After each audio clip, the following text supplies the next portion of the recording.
please subscribe and don't forget to press the bell icon to get notified whenever we upload a new video. Wall Street continued to remain volatile but trade in a strict range. So we saw a fresh sell-off in the last hour led by global cues. The Nifty managed to hold on to the 10,750 mark.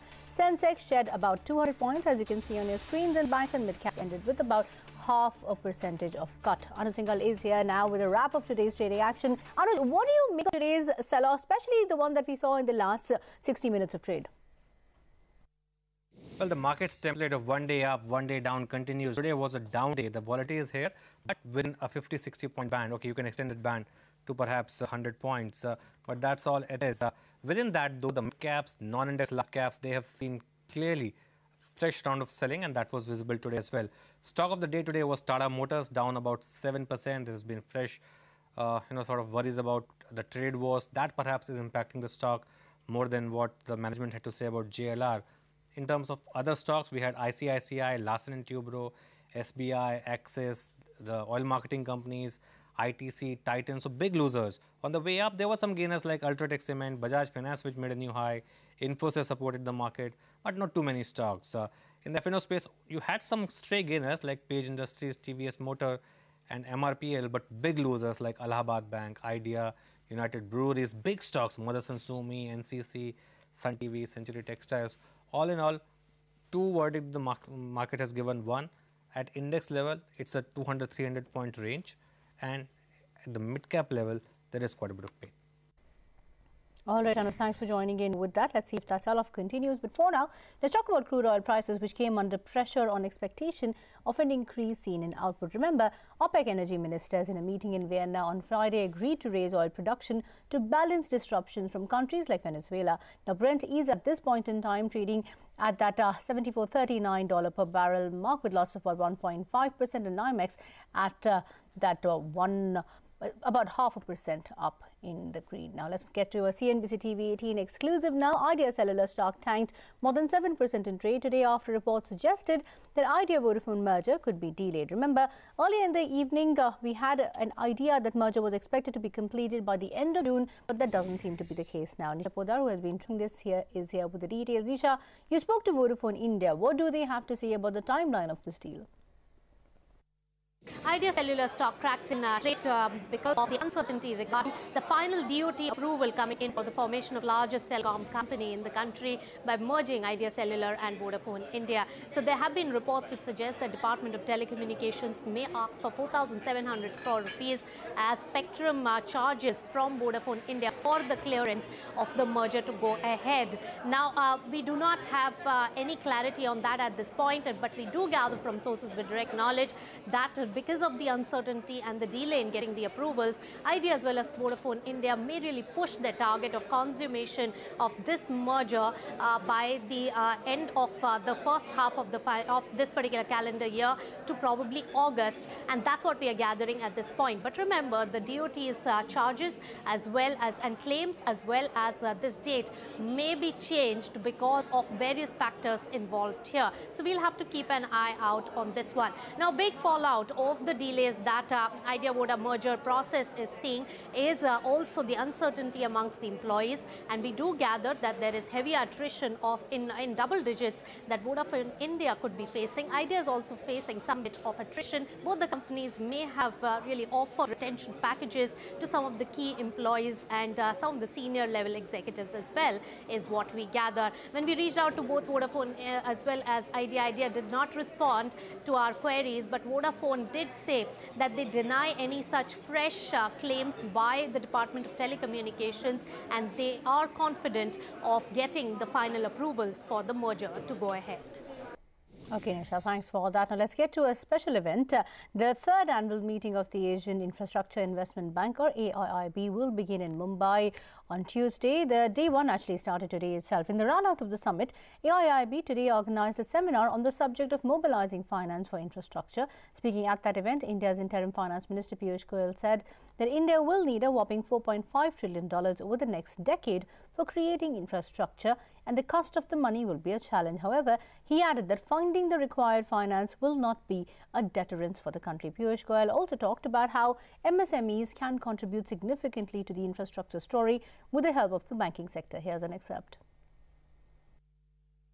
There's a lot of enthusiasm amongst the bankers to lend to particularly the MSME sector, the small businesses. They are very keen to participate in the growing infrastructure story in India. The country needed to strengthen the banking system, for which it is important to know what the reality of the banking system was. Prime Minister Modi believes that it was important that we should bite the bullet. Finance Minister Shri Arun Jaitley brought out the truth before the nation, and I think the nation will ever be grateful to Prime Minister Modi and Finance Minister Mr. Jaitley for having brought the reality to the front, for addressing the problems of the banking sector and strengthening them to once again start becoming a powerful engine of growth, financing infrastructure, financing the credit needs of industry. And the Indian banking system is now poised for very good times ahead. And on the sidelines of the summit, my colleague Prashant Nair caught up with the president of AIIB, Jean Lequin, who shared his views on issues like the ongoing global trade tussle. Here's an excerpt of that exclusive interview. You see, the trade war between any two nations or among many nations certainly is the concern of not just the people of those nations involved, but also the members of the international community. Because given the global integration at this stage, any trade war would definitely impact on the economic growth and the livelihood of the people, directly or indirectly. So that is the concern of so many people in this world, and definitely it's important for the countries involved to work out the differences. Do you think we're already in one?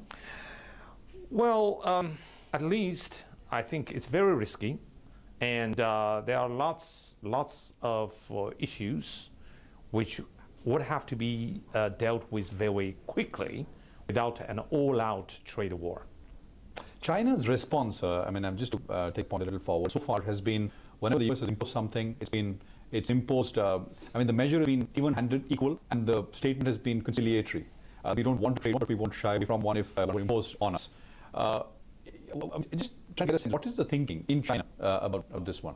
You see, it's not appropriate for me to make any judgments on the positions of any country. As the president of this institution, we focus on the broad-based economic development through investment in infrastructure and other productive sectors. As I see it, first of all, the government will look forward to a resolution to solve this problem as soon as possible. And I do hope both sides will try their very best to work it out. And our job is to invest in infrastructure in our members so that people understand. By working together through cooperation and collaboration, we can make the world better. We can create better tomorrow than today. This is our core values, and I hope things will be worked out. And you can catch a conversation with the president of AIIB on cnbc TV. The monsoon session of the Parliament will be held from the 18th of July till the 10th of August. Government is expected to push for constitutional status for the National Commission for OBCs during that very session. Now, the centre is also expected to push forward other important bills, which include the likes of Triple Talaq Bill and the Transgender Bill, all expected to be completed within the monsoon session of Parliament. But from monsoon session of the Parliament to the progress of the monsoons, the Met Department has issued an orange alert over the West Coast. What exactly does that mean? This means that Mumbai and its adjoining areas might have to put up with the monsoon fury for the rest of the month, as the IMD forecasts heavy to very heavy rainfall. Incessant rainfall over the weekend has resulted in the collapse of 2 buildings in the city. Waterlogging in several areas has delayed train services and led to traffic jams. The monsoon is expected to cover the entire state of Maharashtra over the next 24 hours. And speaking of the big story in Maharashtra, the statewide plastic ban in Maharashtra seems to be taking its toll on the industry already. According to the plastic manufacturing industry, the move will result in a loss of up to 15,000 crore rupees and nearly 3 lakh jobs. CNBC TV 18's Ashwini Pralarkar caught up with Nimit Punamya, the General Secretary of the Plastic Bag Manufacturers Associations of India, on the impact of the ban in the state and if the state was really ready for such a ban yet. Take a look. Ma'am, the current impact in the industry is we have, almost 2,500 factories have closed down. almost 300,000 people or 3 lakh people have lost their job directly. Indirect unemployment would be more than 1 million people. And almost 15,000 crores worth of investment has gone, is of no use right now. You had been given 3 months time to get rid of your existing stock and come out with some alternatives to plastic. So what is that right now that you want from the government? Ma'am, we had requested the government that the current regulation of 50 microns should be in place. We have requested the government that the alternatives are not good for the environment. So we've requested the government to give us at least 7 years time to phase out this product in a phased manner. And then we get, by that time, we'll have some alternative products in the market. Now the ban is already in place. So what is your next move? What are you planning to do with the jobs that have been lost, the industry, the impact that your industry has taken? So what is the next step that you're planning to take?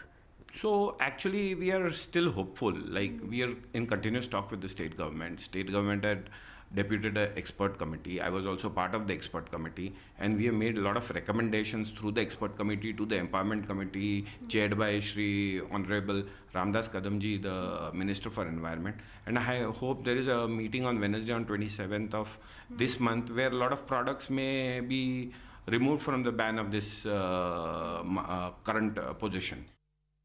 And it's not just woes faced by the plastic industry. Even small and medium enterprises, vegetable vendors across the city and the state of Maharashtra are facing issues. We will get you a comprehensive report and a comprehensive discussion a little later in the day. But let's talk about a special analysis. Activity in the Indian IPO markets is looking bright for the rest of the year as well as over the medium term. This despite markets seeing higher volatility on account of the surge in oil prices, geopolitical tensions and the 2019 elections. Now, amid this backdrop, EVA India conducted an IPO readiness survey to look at how to drive a successful IPO in the country. EY surveyed over 50 private equity and non-private equity firms in India to list the factors that a company needs to go public in India. Joining in now to discuss the results of the survey is Sandeep Khetan, national leader and partner of EVA India. Sandeep, thanks a lot for joining in on the show. You know, to begin with, as you pointed out in the survey, the fact of the matter is that the markets are going through a period of volatility. 2017, yes, was a party year of sorts for IPOs, but that hasn't,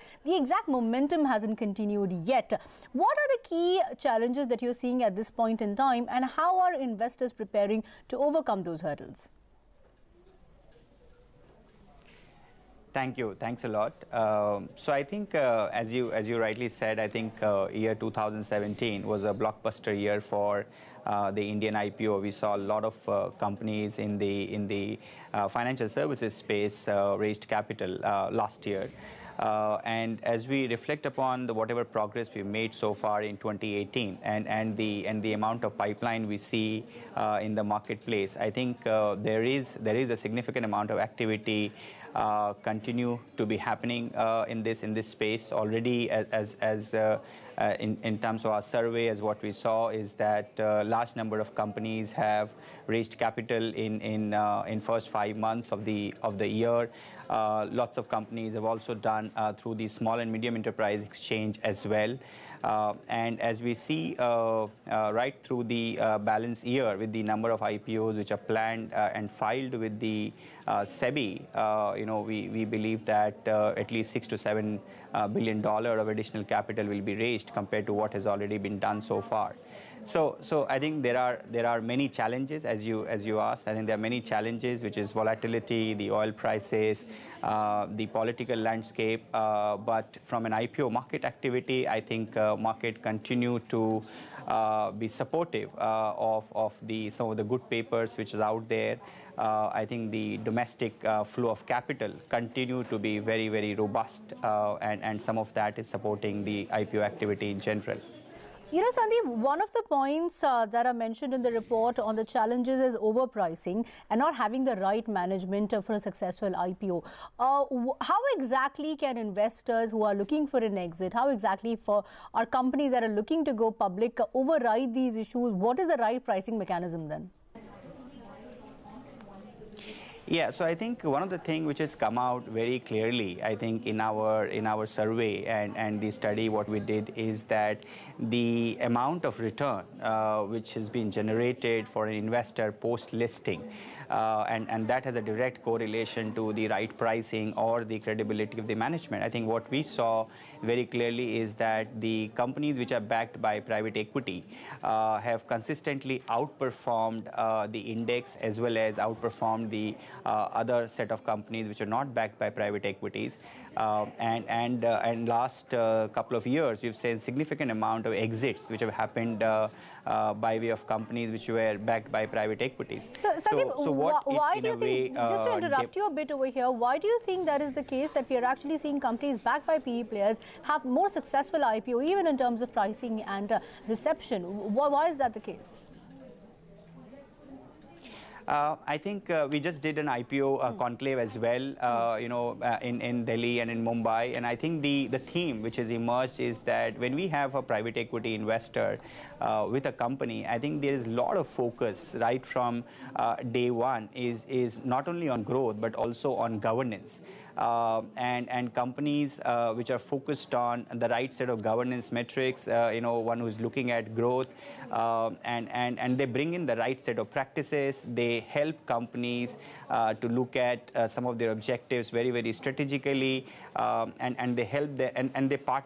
So any such company also, they're not looking exit completely when they want to do an IPO. So again, what we have seen experience is that they look at IPO also as one of the milestone event, and they continue to stay invested with such company for a much longer horizon. So I think their whole focus on bringing in the right level of governance, continue to engage with the management, provide them the strategic inputs, engage with the other investing companies. I think all of them put together, I think works to the advantage of those companies. Okay, obviously, better backing always helps. The other point I wanted to ask you, Sandeep, was a point that is mentioned in the report about reducing the window. Essentially, because of the volatility, the window for deals as per the survey will be shorter as compared to last year.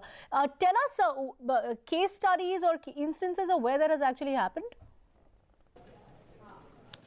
Yeah, so I think, I think what I would like to say here is that as what we see is that there are several factors which in a way drive the success of an IPO. So if you have a very good growth company, great governance, great management, but if the markets are highly volatile or the timing is not right, and then they struggle. And one of the data point which kind of emerge is that, let's say, how have you performed on the date of listing? So if, let's say, you price your stock at $100, and on the date of listing, if that stock has performed below par, or it has outperformed, then the empirical data in a way demonstrate that that company continue to do well in times to come as well, and that has a direct correlation to the high volatility in the market or the window which is available.